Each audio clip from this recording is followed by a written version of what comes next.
প্রয়াত মোহনবাগানের প্রাক্তন সভাপতি স্বপন সাধন বসু টুটু বসু নামেই পরিচিত ছিলেন। গতকাল রাতে শেষ নিঃশ্বাস ত্যাগ করলেন তিনি। বয়স হয়েছিল ৭৮ বছর। সোমবার সন্ধ্যায় অসুস্থ হয়ে পড়েন বর্ষিয়ান এই ক্রীড়া প্রশাসক।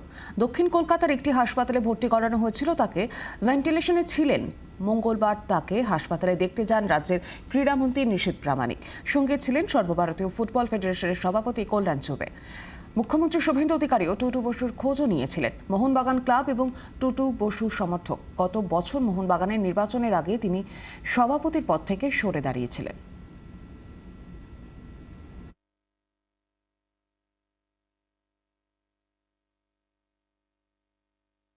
একটা যুগের সমাপ্তি। মনমান হারালো তার অভিভাবককে। এই রকম ক্লাব নিয়ে এইরকম উন্মাদনা আমি এর থেকে বেশি কারোর মধ্যে দেখেছি বলে আমার মনে পড়ে না। আমার সঙ্গে টুটুদার পরিবারের দীর্ঘদিনের সম্পর্ক এবং টুটুদার পরিবারবর্গকে তো